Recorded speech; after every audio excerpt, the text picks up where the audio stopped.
GearNetwork.com. The following is a presentation of the Gear Radio Network. So, Fat Man. A hot dog is not a fucking sandwich. God damn it! We will talk about that and a little bit more on The Wrestling Show.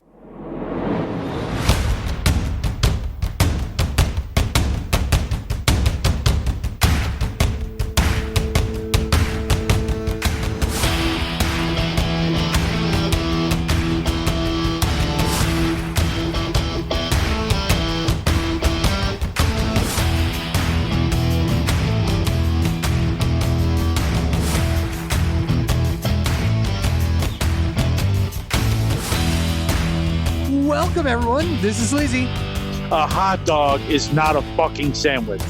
And welcome, everyone, to another wonderful episode. Today, he comes back. The master of all that is Williams, Mr. Ryan Gotch. Oh, yeah. You completely fucked that up. B, hey-o. C, my 7-day drug suspension from the wrestling show has been lifted for the amount of times I've been on drugs on the podcast, and I only got suspended last week. I mean, 8.5 years. Yeah, it could have been worse. Strike one, though. Strike two means you don't hold another belt. Strike one would have been the 18,000 Uncles and Aunts episode. Do you like that? I don't know what the fuck you just said, little kid. Wow. You're special. I'm brother in the heart. Now give me the map, Scott. Give me the map, Scott! The map is not getting got. Today we've got a long show ahead of us. We got to talk about SummerSlam, and then Fat Man has decided to write an essay on news and rumors. So we got to get this show on the road today. Fat Man, I leave it in your loving hands. Thank you. Anyone watch the pre-show? Oh, wait. Ryan, is a hot dog a sandwich? No? Oh, goddamn fucking Canadians. Never back you up when they should. No, hold on. A hot dog is not a fucking sandwich. Okay, a sandwich needs to involve two things, a top layer and a bottom layer, where a hot dog, you can just wrap it around. That is why it is not a sandwich. Is a Subway sub a sandwich? A Subway sub is a top part and a bottom part. A Subway sub is one piece of bread that's cut. Oh, well, my Subway subs are cut top and bottom, so. They do not cut them in here, in the U.S. I like the full cut of my sub. So, if anything, a hot dog's a fucking sub, not Which a sandwich. is a sandwich. Fuck off. Which is definitely... Oh, so a sub is not a sandwich to you? No, a sub is a sub. No, a sub is a sandwich. Yes. By It's definition, it's a sandwich. No, it's not. Yes, it is. No, it's not. What an opening contest on the pre-show, sub versus sandwich. Which, by the way, I don't believe any of us watched, did we? I did not watch this live. Oh, hell no. I'm trying to remember what it was to tell you if I did watch it or not. Big E versus Baron Corbin. Oh, my I God. got the tail end of it, and Roy Kidd won. Who won? Big E. He got his briefcase back, and poor Baron Corbin went in the hole further. Side note, absolutely fucking love this gimmick with Baron Corbin. Raw Tag Team Championship. AJ Styles and Omos versus RK Bro. 7 minutes and 5 seconds. Of course, Meltzer is a bitch. A little fucking bitch. So I got John Canton star ratings. So, Ken gave us 3 stars. Ryan, you're the tag team wrestling enthusiast. That match was the perfect opening to mini WrestleMania. You got the wrestling was good. Omos didn't look as terrible as he should have. And you have that fucking feel-good moment that the 3 most destructive letter-named tag team, RK Bro, are your tag team champions. I agree with Ken. It was short, but it was a fun match. They did what they could with the time giving, and it was great. But, no, it was a good match. Sleazy. I thought it was a decent way to open the show. 2.5 stars. I fucking hate you. It was an okay match for I a also house show. have a little bit of disdain for you. That was 17 stars in the RK Bro Dome. Okay, fair. Are we Okay. redoing the Capitol Wrestling Center as the RK Brodome? Anywhere Riddle and Orton is the RK Brodome. I'll take it. Second match is Go fuck yourself. You don't even deserve this one. You don't. You don't even deserve this one. What do you mean deserve? Deserve to even talk about this match. Why? It was on SummerSlam. We have to. She faces You Eva don't Marie. have to talk about any match. 3 minutes and 50 seconds. This match was garbage. This was bad. Like, I don't get the Lily spot. Like, so What you're everyone telling else me gets- that Lily is good until this match? No. And this whole Alexa Bliss is supernatural thing is good until this match? Sleazy, you like Taker versus Taker. Shut the fuck up and let me finish. This makes no sense. Go fuck yourself. Only because... No. Go fuck yourself. So Suck go fuck a you. goddamn Yourself. lemon. So, you can stare at the doll and get like fucking possessed, but Eva Marie can pick it up and just fucking use it as a weapon. Are they running out of ideas now with that? Or it's because they couldn't tape something because it was live? I don't fucking know. Anyway, the match was awful. It was a dud. I fucking hated it. But no, it was bad. Now you can talk, you fat fuck. Wait. I gotta specify. Which fat fuck? Sleazy. Why are we even doing this? Because we like pro wrestling and sometimes we have to deal with shit like this. No truer words have been spoken on this show. This was garbage and a half. Why did we bring back Eva Marie again? And a half. Yeah. I mean,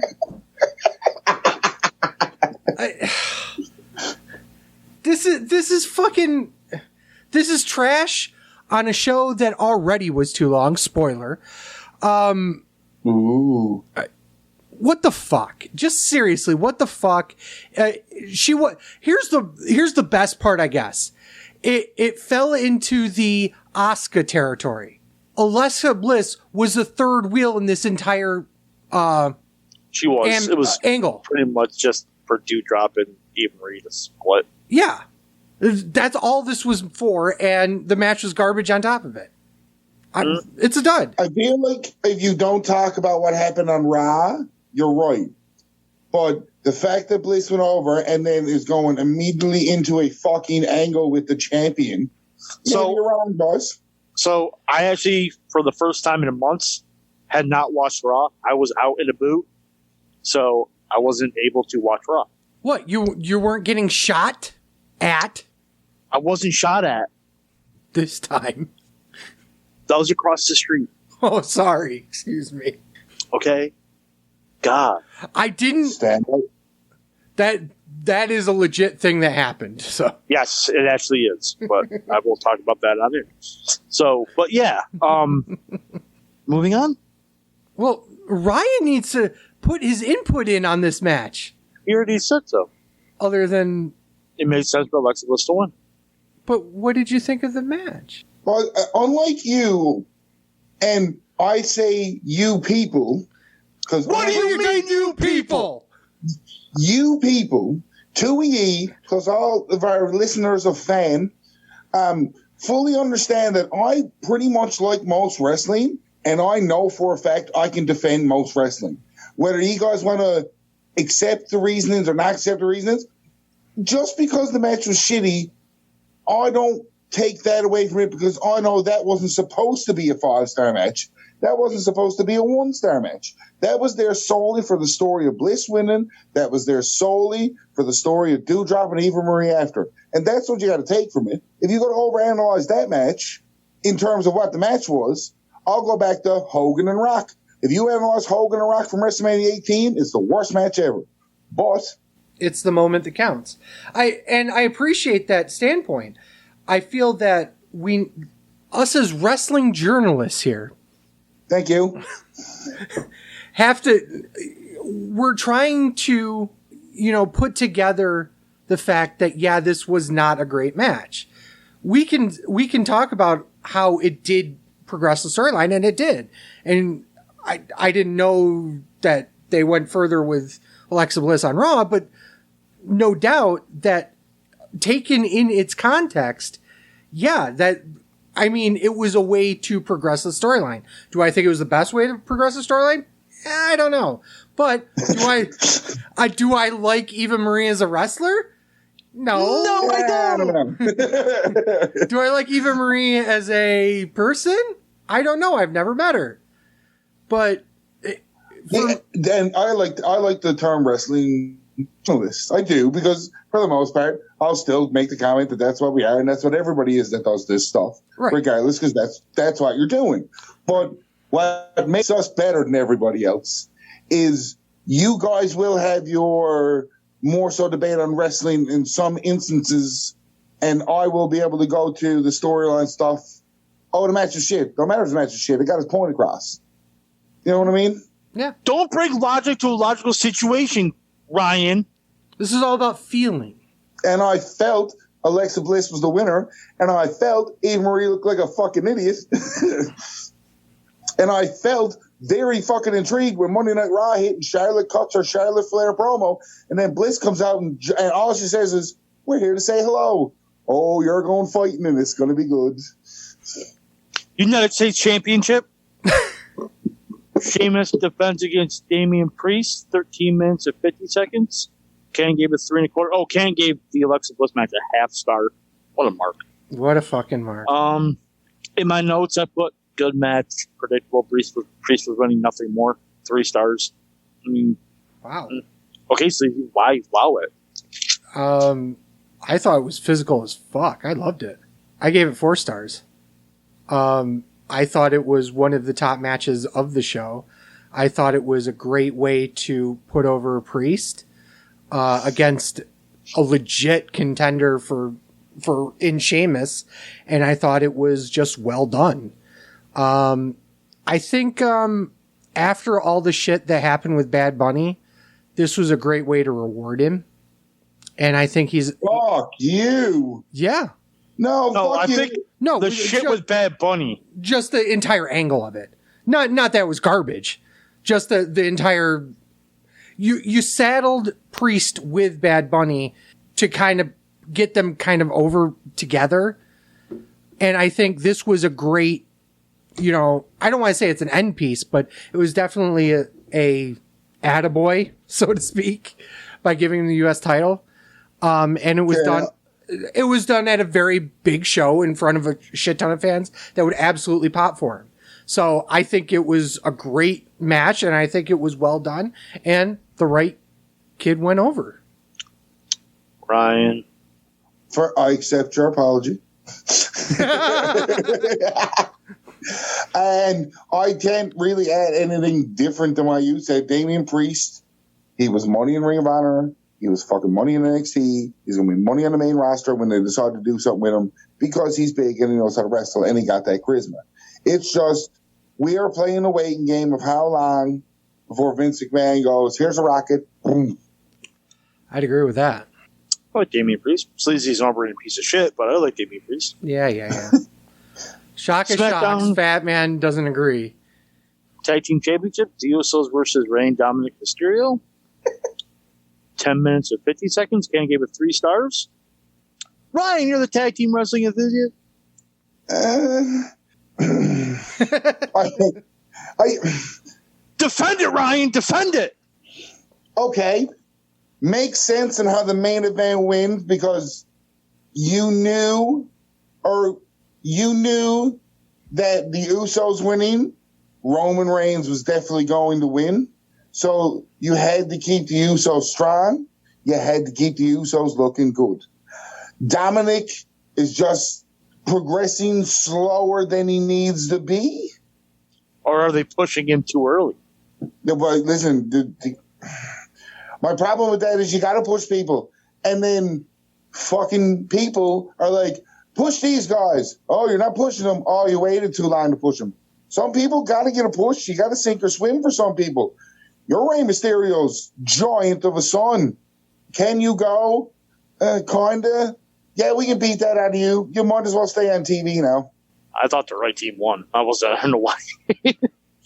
Usos winning, I thought it was a good match. 3 stars, a typical Usos match. Nothing more, really. Slow. I thought it was boring. I didn't like it. And I didn't want to use the word boring, but it was boring. I've seen this tag match enough between the Usos and Rey Mysterio and Dominic, and I know it can be better, and it bugged me, if that description makes any sense. Yeah, well, one of my biggest pet peeves is kicking out of finishers, and it happened in this match. And it happened in a few other matches, too. Uh-oh. Yeah. Oh, yeah. We're going to talk about that later. But yeah, it felt like that the Usos, once again, weren't a part of the actual angle happening. Because this was just a way to start the slow burn of Dominic and Rey splitting up. It felt like. And honestly, I don't care. And I really don't. The Usos, it was obvious the Usos were going to win because it was obvious, spoiler, that Reigns was not dropping the title to Cena. So you wanted to still have that, like, the whole bloodline gimmick still continue for now. So there's no way they were losing here. I didn't think so. Okay. But yeah, it just felt, and you're absolutely right. We've seen this before. And that's one of the problems with having a bloated roster and yet running the same matches over and over and over and over and over again. Maybe it would be better when they get back on the road, but when they were on the road, they were doing the same thing anyway. Because that was always the thing, is that you'd run a circuit with the same match or very similar matches. But now, obviously, they're not on the road. They're doing all TV. It's not all house shows. So There's house shows. yeah, but not that many. We're No, talking. right. Yeah, if we had a full house show run with Dominic going right now, he'd be miles better. Yeah, Yeah. absolutely, it would be. Oh, yeah. I'll agree to that, yeah. Okay. SmackDown Women's Championship. Bianca Belair defends against Sasha. Nope. Let me get my shit in. No, you're not getting the shit in because she's not even there. I'm working my way up to it. No, Shut the fuck. stop. Let me run the goddamn segment. Stop You jerking fuck. it and run the segment. My segments. Shut the fuck up. Sasha. Anyway, I have news on it, which I'm going to do right now. Just get a bit of news rooms out of the way with. Actually, let me talk about the match first. So then, What match? Carmella comes down, bells about the ring, Becky Lynch comes back, and then beats the shit out of Carmella, and then hits a rock bottom on Belair and wins the title. Obviously, dud, 27 seconds. News on Sasha, then I'll get into what I thought about the match. Banks being out of action is not an injury issue, according to PW Insider. As we got closer to Saturday night's pay-per-view, word going out of WWE was that Belair has been cleared for the show while Banks was not likely to appear. Word now is that Banks is still not cleared to compete, obviously. Belair returned to the road for Friday SmackDown in Phoenix, and Banks was scheduled to be there at one point, but she was not there. WWE created had booked segments for SmackDown that had to be rewritten due to Banks not being able to appear. There have been some reports that say Banks was never scheduled to be on the SmackDown, but PW Insider reports those are completely false. WWE hopes that Banks will be back soon.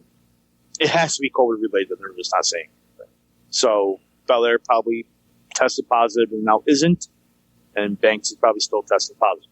So that's probably what's happening. Obviously, we have no situation. We don't know anything about it. No word's getting out of it yet. But yeah, as far as Becky was coming back and squashing Belair, am I the only one that didn't really mind it? I was fully expecting to be fighting somebody over that hair tonight.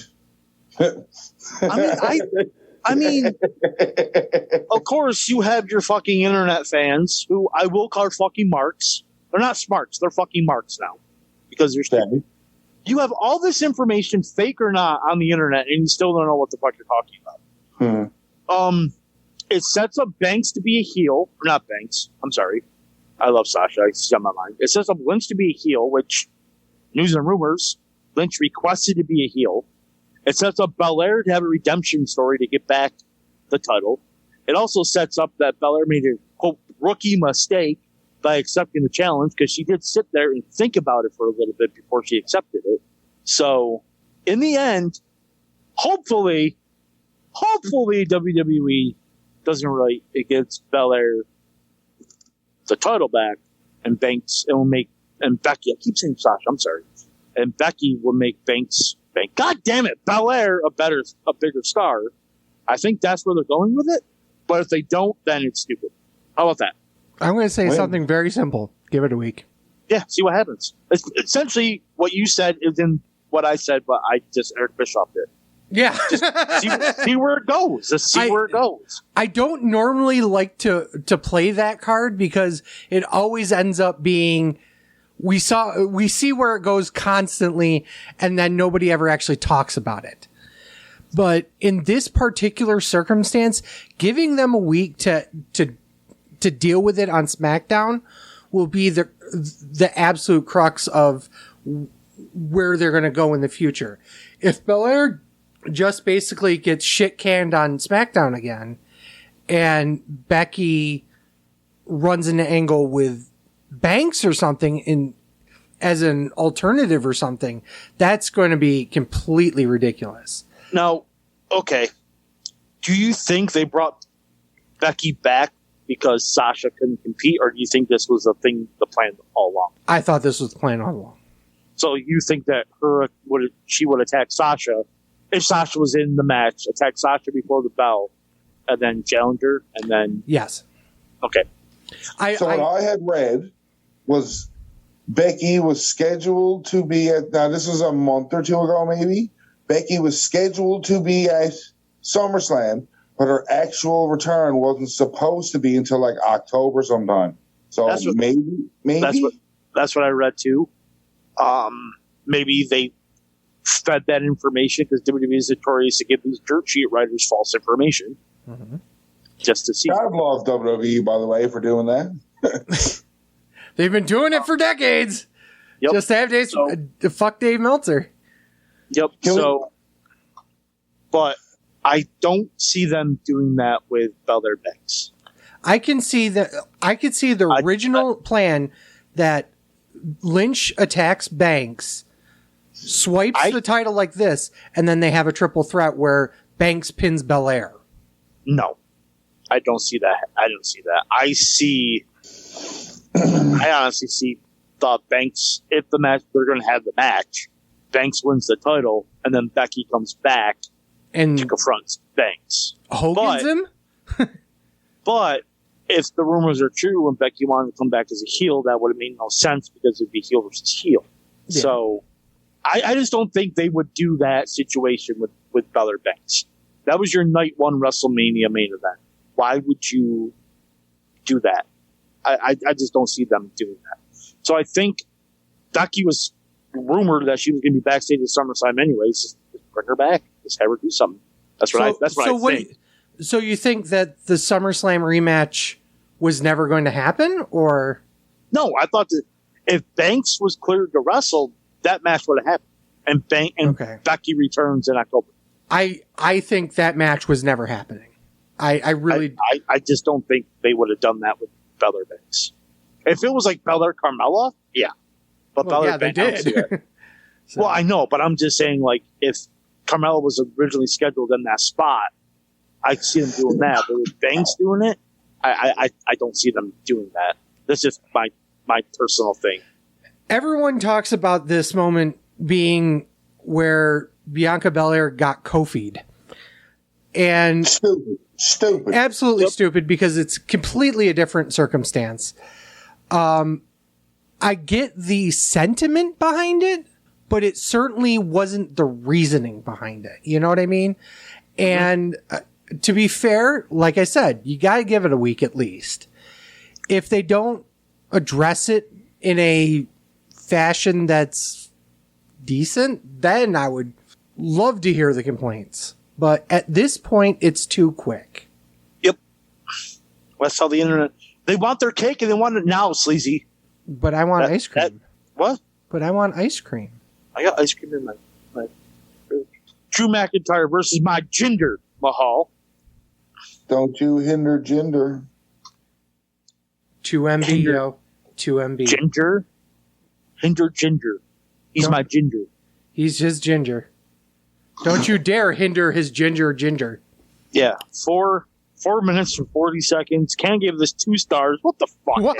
Like, this was a squash match. Half a star at best. And Ryan, wrong kid died. Yeah, I love you. Wrong kid died. If anything, this should have been a squash match the other way around. Because Mahal looked like a fucking goober for the last month. Yeah, he attacked McIntyre Money in the Bank, and then McIntyre just made him and his goons look like a fucking fool.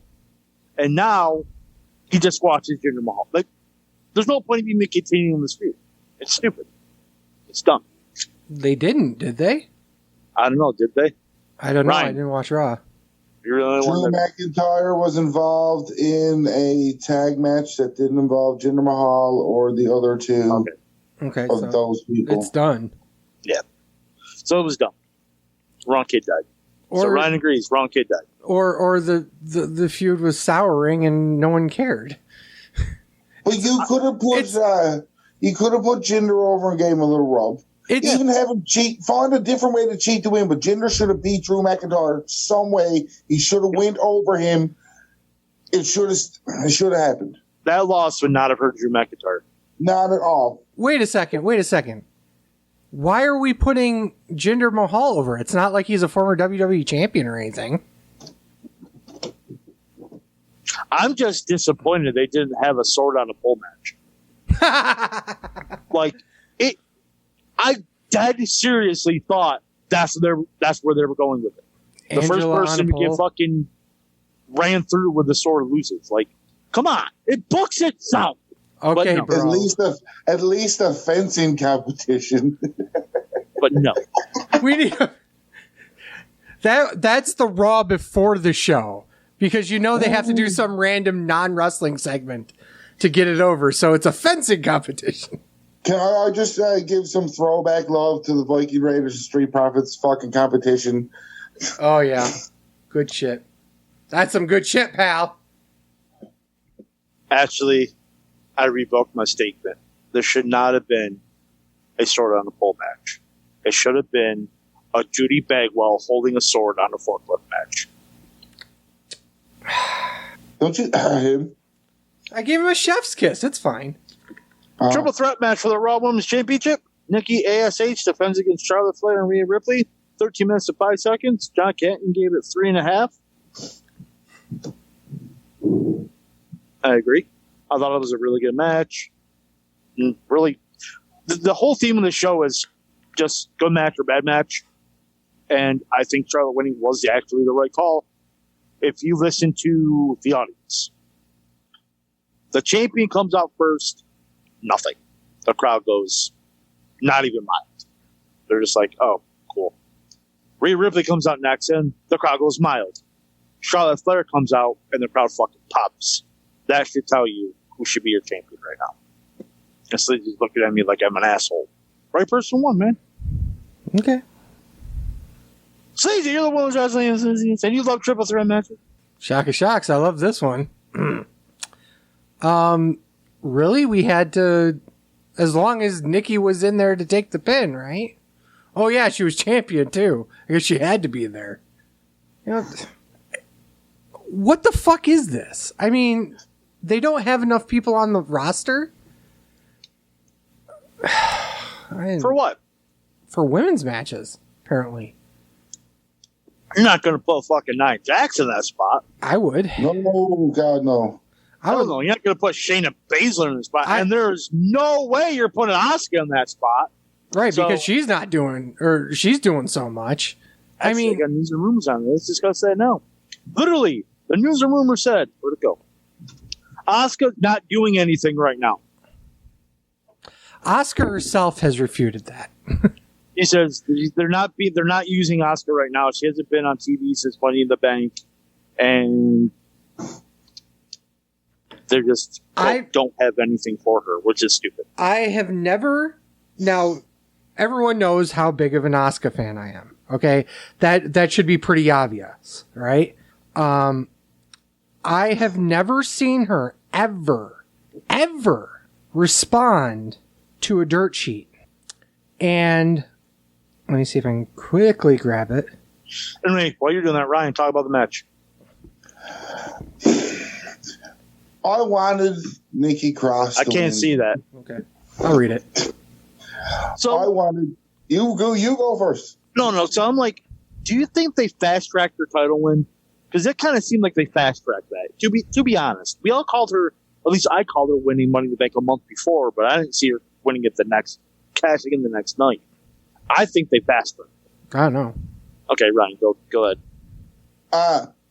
I wanted Nikki Cross to win really bad because I know everybody's been shitting on it, but it's like, boys, they gave that gimmick to her, regardless of how stupid it is or not. She put everything into that fucking gimmick.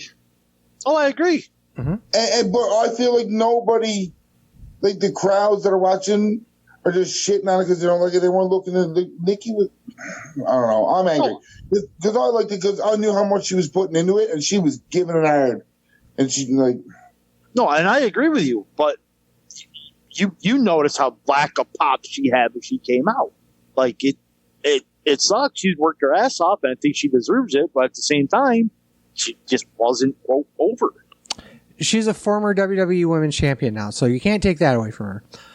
That being said, I feel like you're absolutely right. They didn't.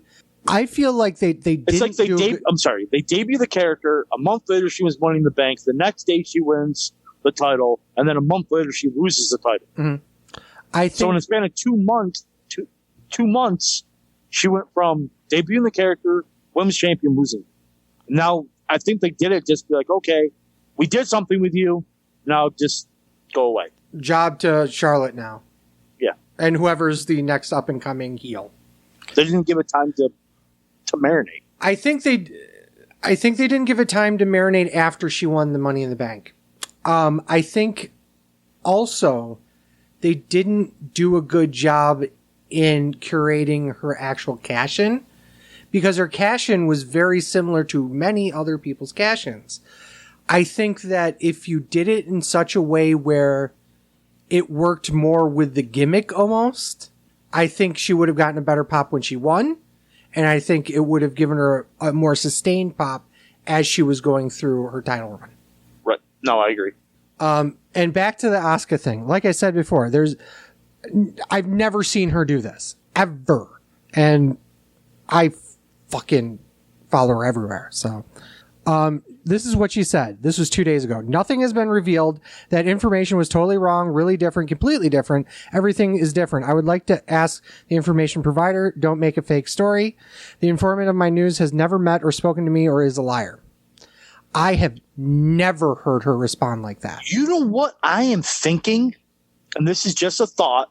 When they see stories like that, WWE, I'm not saying mandating them to do it, but be all like, go on social media and tell them to fuck off. Because Bruce Pritchard's now in charge of creative. Mm-hmm. And when stories get out, like, creative side, you're seeing this happening all the time now. Even Andrade, even was out with WWE, he's doing it to fucking Meltzer now. And everyone's calling out these dirt sheet writers for the fake bullshit. Who really, really started that? Bruce Pritchard did. Yeah. I mean, mainstream. So I'm thinking Bruce Pritchard's all like, if you see a fake story, go on social media and tell them to fuck off. I would agree with that if it was somebody who's normally outspoken on Twitter. She's not. I don't think they care. She's one of the ones that completely divorces herself from all that stuff. And it's very telling that she would come out and say that. I'm not saying it wasn't a directive from Bruce or if it's something that WWE's mandated or even something that, you know, maybe you should go say, tell them to go fuck off kind of push like that. It's not in her, I don't want to say character, but definitely not her persona online. Okay. And I find it kind of strange, and I'm very interested to see what's going on when it all comes out in the wash. And I just start putting A-E-W. Followed by her spitting green mist at Vince. I don't know. Right at Vince. I love it. Hooked. Edge versus Seth Rollins, 21 minutes and 15 seconds. Ken gave it 4 1/4. It was a really good match. It was a really good match. It's not like I didn't expect it to be a really good match, but I said a really good match. Okay, cool. Sleazy. I'm going to get so much shit for this. I thought it was boring. It was too long. Once again, kicking out a finisher. The only thing I really, really, really liked was how Edge won. I really liked the modified crossface. I thought it was really cool. I thought it was an interesting new way to finish, and they put their heart and soul in this match, and it shows, but about halfway through, I just didn't care anymore. And I know that's terrible. From a quality standpoint, I can't fault it. I just didn't care. And it's a terrible thing to say, but it's the truth for me. That being said, looking at it just on the quality aspect of it, I have to give it 4 stars. But from my personal perspective, it's not a match I'd like to watch again. I hope you step on a fucking Lego. I hope you get a dildo up your ass and it breaks off. I know you like that too much. I don't know why I said that. But I mean, one bad thing, one good thing, it evens up. I hope you die and get reincarnated as a Canadian. Ooh. Oh, no, that's going too far, sir. That's going too far. Yeah. This was match of the night, and it wasn't even fucking close. Wasn't match of the weekend, but it was match of the night. Wasn't match of the weekend. We'll get to that next week. Oh, yeah. But I told you that was happening. Yes, you did. But it was match of the night. It's about 4.5 stars. Awesome match. Like Ryan said, it's just an awesome match. Yeah. Just an awesome match. Go back and watch it, fucker. Fuck you. And speaking of fuck you, because fuck you, WWE title match. Bobby Lashley versus Goldberg. 7 minutes and 10 seconds. Now this match is way too long. Nah. This was fine. Ken gave it 3 1/4. Wait a second. Sorry, not 3 1/4. I'm sorry, 1 3/4. Wait, before we continue, was this after the dripstick segment? Or yes. Was it, okay. I can't remember if it was before Edge or if it was before Lashley's match. I just want to point out, I looked at the clock. It was 10:45, and they decided to do this dripstick gimmick. And I'm like, oh, for fuck's sake, we still got 2 full fucking matches here. Well, at least Lashley and Goldberg won't go more than a minute or 2. 7 minutes later. God damn it, please help me. What a terrible match. Terrible match, and you had to protect Goldberg? Go fuck yourself.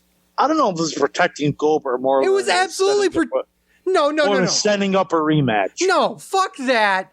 This was absolutely protecting Goldberg from not losing while losing. Fucking ridiculous. Absolutely ridiculous. The rematch was set up when he attacked his son. It had nothing to do with Goldberg losing. If Goldberg lost clean and then he attacked his son, there would be a rematch. So there's still going to be a rematch. Yeah, the point is, it didn't matter if Goldberg lost or not. So this meant that him... Yeah, it did. No, yeah, Goldberg couldn't win this match. Right. But I'm just saying that if he lost clean versus ref stoppage, it didn't matter. You could have done the exact same finish and the exact same post with Goldberg losing clean. Exactly the same. You could.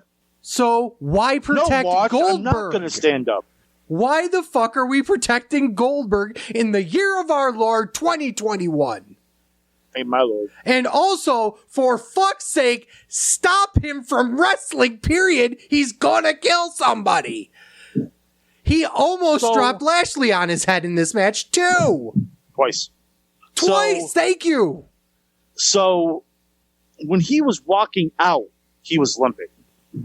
So what I'm thinking is he hurt his knee doing something. They went through with a match, so they just made it anything. So they made him wrestle his longest match in 3 years? Yeah. What? And the best part about all of it is MVP hits him with the cane. And he no-sells it. And he no-sells it. You fucking idiots. Oh my fucking God. You gave this how much? Canton gave it 1 3/4. He's an overrating piece of fucking shit. This was a dud and a half. I mean, I gave it 1 star. You're an overrating piece of shit. says the guy who gave Sheamus and Priest 4 stars. Yeah. And I was more invested in Priest and Sheamus than I was with Edge and Rollins. It's fine. It's fine. Not fine. He's a piece of shit. You're a piece of shit, Sleepy. No, I mean Goldberg. Asian mark. If Goldberg was Asian, this would have been a 5-star match, Sleepy. Ryan's not talking about me. He's talking about the match. I know. And yes, if it was an Asian in there, if King Nakamura, who showed up to dance and then left. He got his payday. King phoned it in. Literally phoned it in. And his segment was better than this match. I mean, the night before he won the Intercontinental title. Yeah. Yeah. Still. Let's see if that Tokyo Dome ad gets us 6 stars. Universal Championship, Roman Reigns versus John Cena, 23 minutes. Ken gave it 4 stars. Sleazy. I agree with his rating. But one big motherfucking asterisk. How the fuck many times is Roman Reigns going to kick out of the fucking AA? 17. 3. One of them was off the second rope. Yep. How many spears did it take? 1. Yeah. Literally have that in my notes. Fuck you. Whatever. By the way, this match was better than Sheamus Priest, and I gave this 3.5 stars. So you've been wrong before. You're wrong again. Show. I'm never wrong. Never, ever, ever wrong. The match was really good, but again, literally my notes were like, hated that Reigns kicked out of 3 AAs, but Cena couldn't kick out of 1 fucking finisher. So I will say this. The only thing I liked about the pacing of the match, and frankly the angle leading up to it, was that Cena was very nonchalant about the entire thing. And frankly speaking, he got his ass kicked throughout this match. Yeah, did he do a bunch of big moves like AAs? Yes. But it was an absolute just one-sided ass kicking by Reigns for the vast majority of the match. And which Cena pretty much said was going to happen. Right. But I think that them going through with that plan was surprising and actually added to the enjoyment of the match. And then out comes Mr. Ponytail Man. What did Ryan think of it? Fuck Ryan. I'm going to eat shit for this one. I thought this was match of the night. Fuck you. Why? Fucking Mark. We each, on the show. To be fair, we each had different matches of the night. Yeah. This was a big match. This was a big fight in a big arena. It did when you used to watch one or the other wrestle, you're like, knows he's winning. This was one where 2 of those people were in that match, and you went, oh yeah, I wonder how this is going to go. And then everybody said that, John Cena wasn't beating him.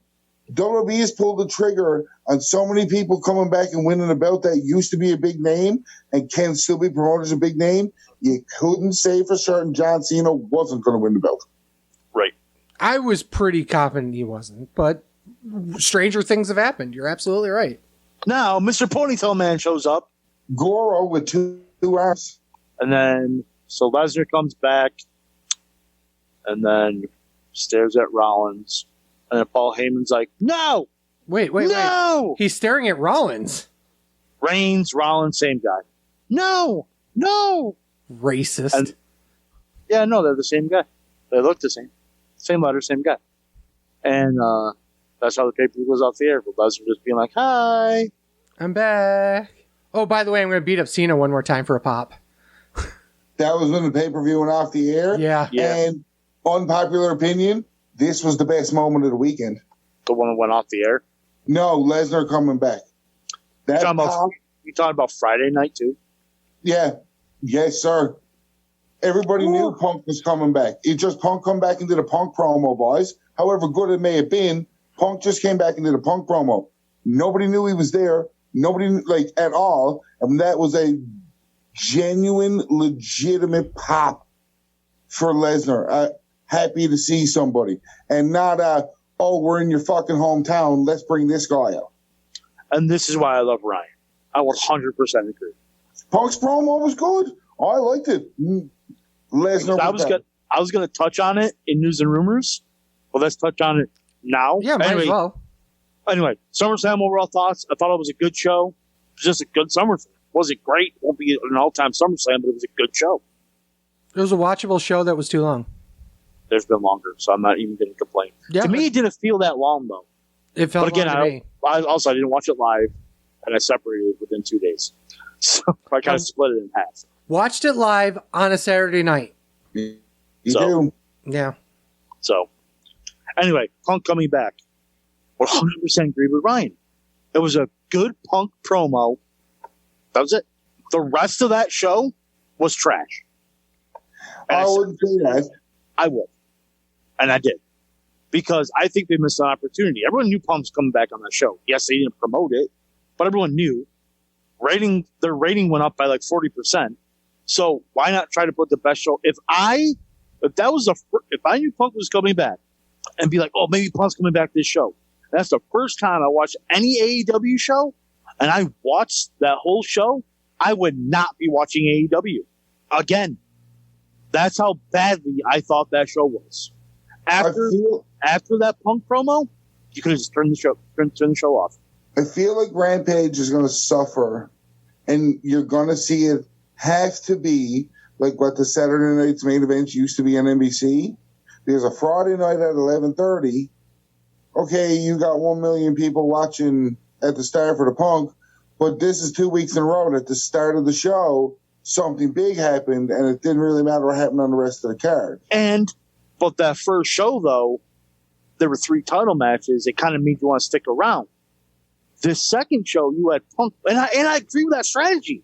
I agree, especially you said it's 11:30 your time. It's 10 o'clock our time.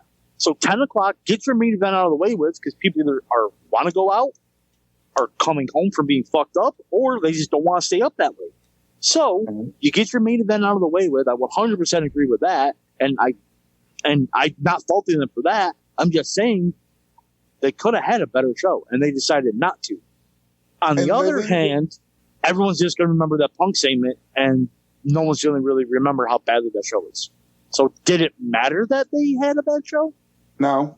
Just my personal opinion. I would have done things differently, but... Let me just say, I was happy that Fuego got booked for a TV show because Fuego is deadly, but at no point did... Fuego del Sol wasn't winning the fucking TNT championship. Oh, no. No way Miro was losing that belt. Oh. There's no way Jay Briscoe's winning the ROH World title. I get it. I understand. So, but I'm happy Punk's back. Like, I am. I mean, cool. I got some notes on it if I can fucking find it. Nope, that's not it. Is this it? Nope, that's not it. Well, while he's looking for it, I'll give you my opinion on it. Yeah, go ahead. One of the biggest problems with Rampage right now is that it's stuck in a time slot that's not going to be beneficial for them, outside for the fact that it's lead in on another channel is SmackDown.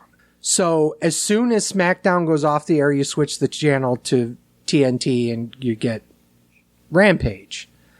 But the problem is that no matter what they're throwing on this third hour effectively, this show is going to be nothing more than Velocity because it's doomed in a time slot that will absolutely never draw a stupid high amount unless they literally throw every single star on it. This particular one, I absolutely agree. The only reason why they got the huge pop was because Punk was not announced, but everyone kind of was like, he's probably going to show up in Chicago if he's going to show up. And worst kept secret, hinting everything and blah, blah, blah. Yeah. No, you knew Punk was going. So you had to leak that. Yeah. Well, they spent so much time beating around the bush. All the other workers were beating around the bush about it. So it was almost, if you didn't have CM Punk in your back pocket, you were going to piss off so much of the audience that you would actually have to do a lot to get him back. I wish that show opened the exact same way, except MJF walked out. Yeah, so many people liked that option, but I don't think it would have worked. No, that's what you do. You have MJF come out, and then you have Punk come out after MJF starts shit talking. Then you have to run the angle with MJF and Punk. They don't want to do that. They want to do it with Darby. So you're telling me AEW fucked up. Cool. Okay. No, they didn't. They chose... That's the match they wanted to put forward. And as long as they did that, that's fine. Whatever. That's their booking choice. As for the rest of the show being trash, I mean, the Garcia match was good. It wasn't, like, super amazing, but once again, I have to put over local talent. So... I didn't think it was that great. The tag match wasn't bad either. Tag match was okay. The Garcia match I didn't think was that great at all. But once again... I'm going to say this way, it's nothing more than a velocity. I know. But again, I understand that. The first show wasn't that way. This show should not have been that way. Knowing Punk is back, they should have stacked it. I think they should have stacked this first show, those matches on the second show. Yes. I thought. That would have been a better option. Yeah. I agree with that. That being said... Why, I guess, if you have better matches on the show, do you wait till the end to bring Punk on them? No, Punk needs to open that show. So what if you're letting Punk go out there for the first time in however long? It's going to be go out there and you go, and once you're done, and you know what I mean, we'll figure out the rest of the show. That's what this show was. Yeah. You couldn't have Punk on last because you couldn't guarantee. Right. You got to soak in like everything from that. You got to make sure like Punk had to open the show. Plus, Sleazy said it in the chat. The fans would hijack the show. They would. They absolutely would. Here's my telling moment of this. Live, I watched the Punk segment and then turned it off. I knew Garcia Moxley was in the main event. I knew there was an entire hour of wrestling. I wasn't going to stay up for it. I watched the rest of it on Sunday morning. And that says a lot for somebody who loves Garcia, who wants to put as much as possible in front of AEW, because I like to see them succeed as much as I like WWE to succeed. But after the Punk segment, I gave up. I needed to go to bed. I was done. I was done for the day. So I had to actually hump this show down because the first episode of Rampage was on the TNT app. So I watched that at work the next day. I was going to do this. It's still not loaded on the TNT app. Wow. So you had to procure it? So with YouTube TV, it gives me suggestions. And 24 hours after it aired, so pretty much Sunday morning, it showed up on like an on-demand type thing. Oh, cool. But I watched Punk's segment on YouTube. But then I had to hunt down the others because I didn't watch it Saturday. Right. In pieces. Because I remember I had to watch it in pieces, but then I found out I could watch it on Sunday on YouTube TV app. That's nice to know, actually. But I had to watch them like on YouTube, like every fucking second. Yeah. But no, it was Punk debut, and as much as I shit on AEW, I do want them to succeed. I just question their booking decisions sometimes. They're still a young company, too. They're going to make mistakes. It's bound to happen. Even WWE's going to make mistakes. I just think it's a missed opportunity. That's just my opinion. They missed opportunities. Let's talk just quickly. I know we're starting to run long. Oh, well, like this hasn't happened before. But just the actual Punk debut in a microcosm. Do you believe that was done well? Well, Both of you. I mean, Punk's one of the best talkers probably in the history of the business. It worked well. Did he need to take shots at WWE? No. Was he going to? Of course. You know why? That's the audience he's catering to. This is gimmick. It's brilliant for him to do it. The fans that hate WWE are the ones watching the show. So why not bash WWE? Even though some could argue without WWE, there would be CM Punk wouldn't be as big of a thing. So He wouldn't have been. okay. So me and Ryan are agreeing a lot tonight. Yeah. So why? Yes, things end sourly, and yes, I get it. Sometimes things end sourly. You want to bash it, but if it wasn't for them, you wouldn't be making probably millions of dollars a year from. I'm sorry, Tony Khan, a money mark, because that's what brought you back in. There's no way you're making $250,000 a year. There's no way you're making less than $2 million a year, guaranteed. Punk's debut was handled the exact right way you should have did Punk's debut to a super indie crowd, and like the crowd or Smart Max or whatever the fuck you want to call it, still wasn't as good as Lesnar. When even Jim Cornette, of all people, say, I would have done it differently and they did it better than what I would have done, says a hell of a lot about how they handled it. I will say one thing about the actual promo about them bashing WWE. I don't see it as much a bashing WWE as him explaining why he couldn't go back to WWE.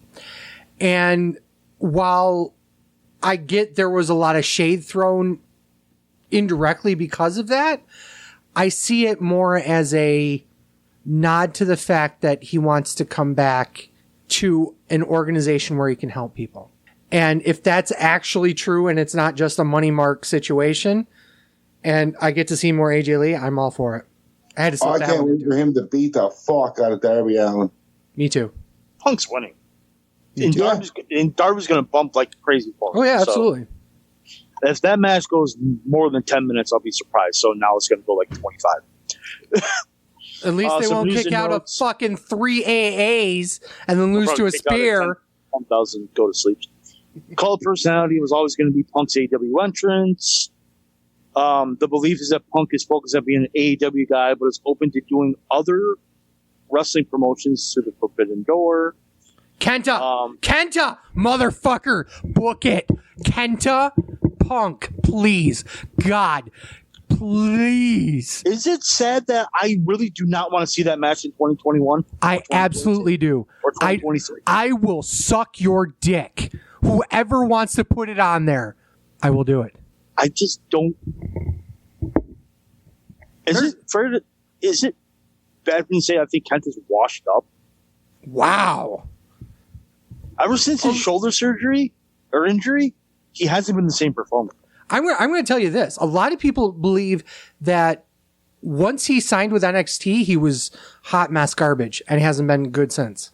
I don't think it's when he signed with NXT. I think it's when he got hurt. So There are like 10 matches right now I can think of that would be like boner inducing.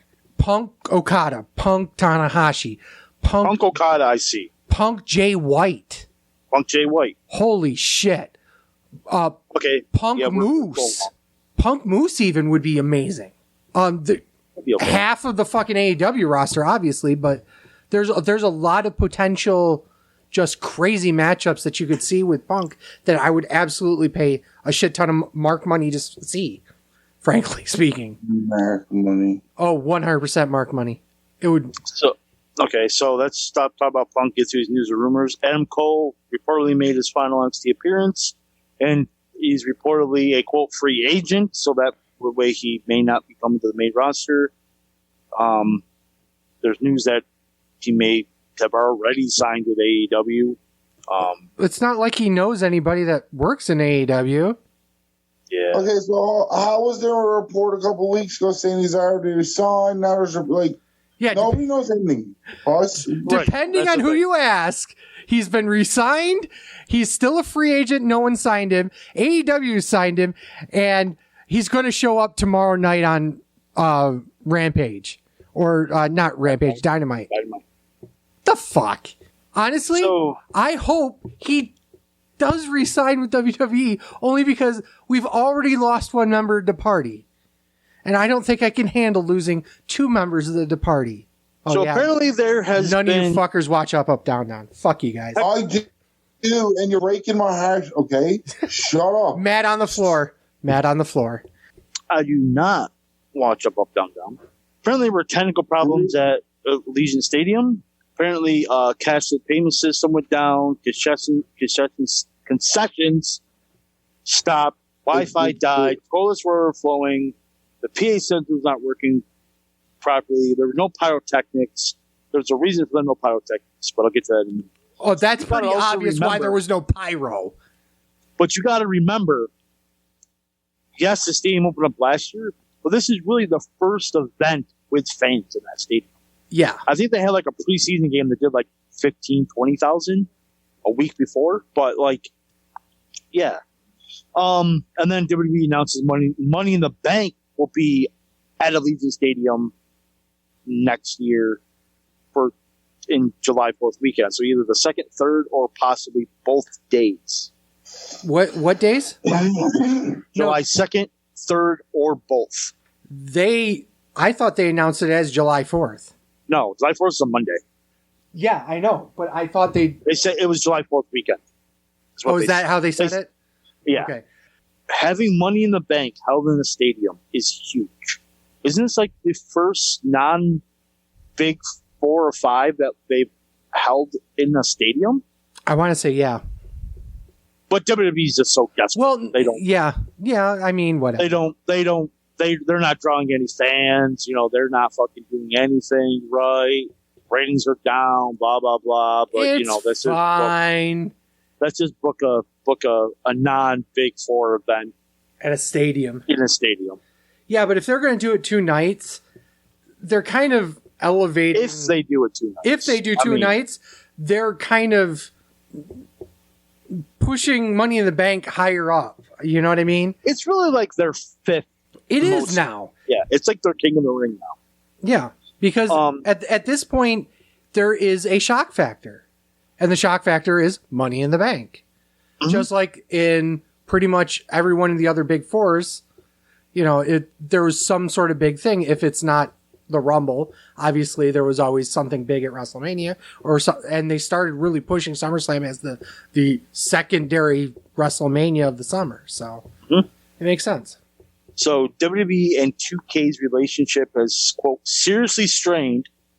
It's noted that 2K made the decision to delay the game's release. It was reported last night on SummerSlam that the game will be delayed till March, while WWE wanted the game to be released around Survivor Series. One of the reasons given to us was the sheer amount of releases over the past year.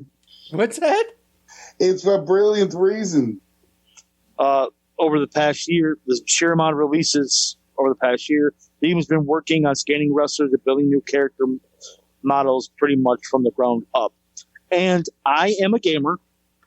I am all for a game not rushing out, being delayed. I know WWE normally wants this shit released by Survivor Series so they get the holiday bump up. But to be honest, the last couple of years have been garbage. Let's just take their time with it and just make the best game they possibly can. Don't worry, it's going to be buggy as hell in March too. And then you'll have to download a 15 gigabyte day 1 patch. So by 3 days into actually purchasing the game, you can actually play it. And then wonder what you can unlock by spending an extra $60 on in-game purchases. Yeah, fuck off. Transactions. Oh, it's transgressions. That's for damn sure. Transgressions too. In terms of NXT's rebrand, this is according to WWE President Nick Khan. Look forward in a couple weeks, because I got more on that in a minute. It's going to have a whole new look. It's going to have a whole new feel, and we believe because the indie wrestlers, if you will, have come through our system and are on Raw and SmackDown now, we don't want to keep doing the same thing. We want to look elsewhere for great young talent. The look of the show, the production of the show, and everything's going to change. So, where is it? It was noted by Fuck Dave Meltzer. How there's a feeling that the show looks too dark on TV, so the idea is to make the arena brighter with more lights and to make it more colorful looking. It is also said that WWE officials want the NXT TV concept to be closer to the 2015 version of the show. The creative idea behind the show is that it's supposed to give the wrestling students and prospects more TV time and less time to the experienced veterans and stronger workers, which is a significant shift in the goal of trying to present the best pro wrestling TV possible to being a developmental TV show. It is also known for a while, but the Capital Wrestling Center, the WWE Performance Center, is now the long-term permanent home for NXT as the relationship with wholesale is over. That partnership began in 2012 and was expanded in 2019, but was impacted by the pandemic. It remains to be seen if NXT will continue to use wholesale students for behind-the-scenes work. Now, let's go back to what Meltzer said. The creative idea behind the show is that it's supposed to give the wrestling students and prospects more TV time and less time to the experienced veterans and stronger workers, which is a significant shift in trying to present the best pro wrestling show possible. So if you're signing this indie talent and you already think they're experienced workers, why are they in NXT? Why are they not on the main roster? So honestly, one of the big things that I believe that they were trying to do with the 2015 to 2018 or whatever era of NXT was have this mix of guys that have never worked, guys that worked a little bit, but really haven't worked the WWE style. And then the super indies guys that have a lot of experience working, but they want to just tweak things left and right to make everything work well. And those indie guys would help everybody else. And the less experienced people would be brought up to their level so that when they all went up to the main roster, they'd have this like a bottom rung of expertise in the business so that they could put them pretty much anywhere and not have them as exclusively jobbers for 4 months. Like, I don't know, Ciampa and Gargano when they came up as a tag team, and shit like that. So it's like, I don't understand why they think that NXT is exclusively super indies now, especially when you take a look at their roster right now. It's not. Right. And I don't think there's been a point where it really was. I mean, maybe the Joe era. You had Cole coming in, Red Dragon. Yeah, but that's 4 guys. Let's be honest. Roderick Strong. Technically, wasn't Joe a super indie guy? Yeah, he was. But he was already there. Yeah. So was Bobby Devin. Roode. I mean, those are really super. To me, you have Bobby Roode. Yes, he was in TNA, but he was a former TNA champion. You had Finn Balor. Yes, he was in New Japan, but he was also the most over fucking guy in New Japan. Mm-hmm. Yes, you had Nakamura, who, yes, I'm not a big fan of, but also legendary New Japan guy. Joe didn't need. There's so many guys that did not need to be in NXT that they put in NXT. Yeah, because they used them to draw crowds. They used them to draw Austin Aries. Yep. There are a lot of guys that walk through NXT that I believe they used to pop house shows, and they popped, TV here and there and pay-per-views because they thought they needed that as an extra boost as well as their homegrown talent. But the way Khan's saying here is like, we were only exclusively signing super indie talent and they're all just basically washed. Either they've washed through or they've washed up, and that's not true at all. No. And I absolutely disagree with that assessment. All right. Ryan, what do you think? I stopped paying attention about 10 minutes ago. So, going back to, I should have brought this up during the SummerSlam review. We talked about Alexa and the Lily doll, but there are reports saying that if the Lily doll sold while SummerSlam weekend, they'll probably keep her around, the doll gimmick around. But if the doll didn't sell, then they're probably going to try to abandon that gimmick, which for some reason I think that makes sense. Well, it does from a merchandise. Me, Eva Marie putting it in the... No, it's going to be Charlotte putting it in the wood chipper now. Ooh. Of course. Charlotte in the wood chipper. I miss Moppy. Speaking of Nick Khan... I miss Moppy. Speaking of Nick Khan. I love you. Speaking of Nick Khan. No one was speaking of him. I was speaking of him. He said something. Someone asked him a question about a rumor about WWE possibly being sold. He quote, "We're open for business on anything and everything. Even some of the business plans that we've announced recently are different and unique to what the company has traditionally done. We're open for business. If someone calls, we'll listen, but we're actively not out on the marketplace trying to change that structure." Wow. That was on a shareholder call, I'm sure. No, it was on a podcast. Even better. I mean, can you get any more corporate speak than that? From a corporate guy? No, you can't. Whatever. What the fuck is this? Oh, Fuck 'em. It's the wrestler equivalent of saying never say never. Essentially, yeah. So WWE settled a class action lawsuit from misleading shareholders over allegedly misleading them. I don't know why I broke down misleading twice about various points of their Saudi deal. Boom, boom, boom. Where is it? It pretty much says that as part of the plaintiffs indicated an intent to seek payment for their lawyers' fees, reimbursement of expenses, and case awards, which our proposed settlement provides would be paid by the company's insurance carrier. So essentially, lawyers got richer. Sounds like. And then there was something in there. I did a screenshot and I accidentally cut it off, where it was like WWE doesn't have to publicly, part of the settlement, WWE doesn't have to publicly say that what they did was misleading or not misleading, and the people who the people who they settled the lawsuit with can't really go out and say what was misleading. What wasn't. Yeah, that's common. Yeah, in most, it's a confidentiality agreement. Yeah, it's non-disclosure, and they don't have to admit wrongdoing, and blah blah blah blah. Did you say something about it being related to the Saudi shows? You said the Saudi deal. The Saudi deal itself. Yes. Okay, so they believe for some reason that the Saudi deal was misleading somehow?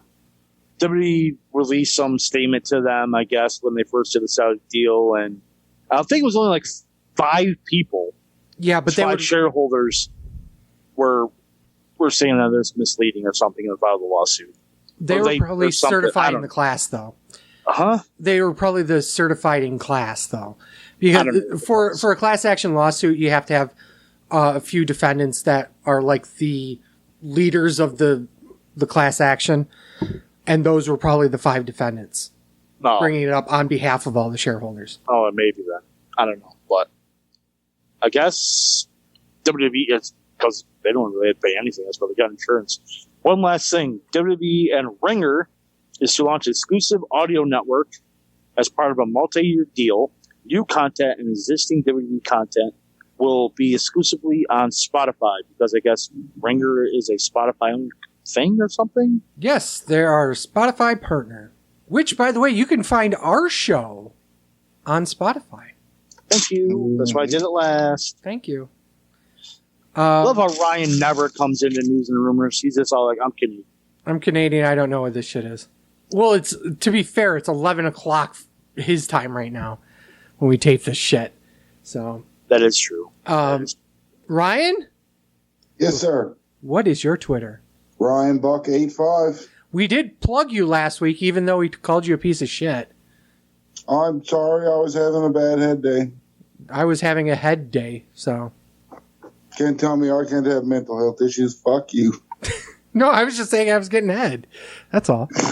No, you're the one giving head, trying to get on Wednesday and Friday nights. I'll even take Tuesdays on YouTube at this point. Which is Wednesday or Fridays, dickhead. Yeah. No, Dark. Well, Dark isn't. Yeah? Dark comes out on Tuesdays. So I go on a Wednesday or a Friday because the Tuesday and Monday shows are booked on or recorded on Wednesdays and Fridays. Yeah, but I'd like to be even shown on a Tuesday. That was my point. Okay. So I'm at TWS Sleazy. TWS Fat Man. And the show's at Sleazy Fat Man on Twitter and Instagram. You can find our show as well as every other show on the Gear Network at gearnetwork.com, including All Bets Are Off with Robbie Vegas, which drops, if you're listening to us live or when our show drops, the very next day. Last week's episode with Robbie Vegas was the legendary D. Snyder gets on the show. A great interview. Check it out if you haven't already. Speaking of podcasts, Chip, I was going to appear on the Best Damn Sports podcast 2 again for the first time. Well, I did it last week, and I was going to be a permanent member. Chip is going through some personal issues, and he can't tape, so now it looks like I am now the ringleader of that podcast. You just walked right into a podcast. Nice. With Josh, I think his last name Weiner. Yep. So he's a good dude. He's out of Baltimore. We are not, normally we go live on Facebook Tuesday nights, probably between 9:30 and 9:45, but we are not doing this week because I got last minute. So we will we'll be coming this week. Cut that out, Steve.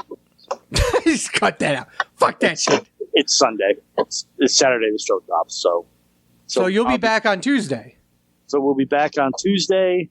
So check us out there. There was another thing. Oh, also programming note for us. Yes, we know there was an NXT show. There was? We're coming that next week. The week after that, we will be covering, I want to say, All Out. Yeah, it'll be All Out that weekend. But also, there is a NWA pay-per-view. I won't be watching that. That's NWA. Yeah. Me and Fat Man will be watching. Yep. So if Ryan and I want to record as like a wrestling show, dark type thing, we have to call it After Dark. After Fat Dark Horseman is an After Dark episode. So we may do that. So check that out. To watch Trevor Murdoch win the NWA World Heavyweight title. Yeah, that's basically why you're watching it, right? Flair to show up and Trevor to win. So yeah, look out for them.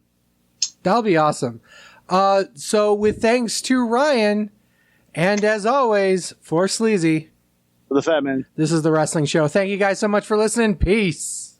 Fuck Kenny Omega. Fuck Dane Meltzer. Fuck Nick Gage. A hot dog's not a fucking sandwich.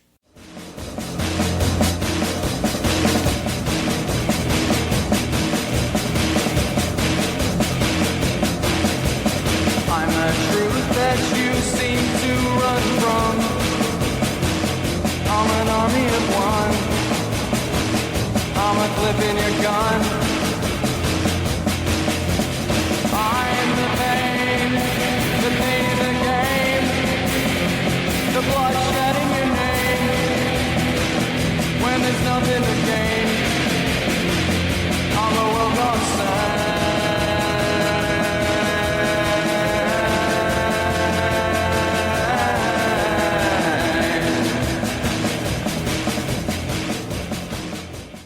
The preceding presentation has been brought to you by the Gear Network.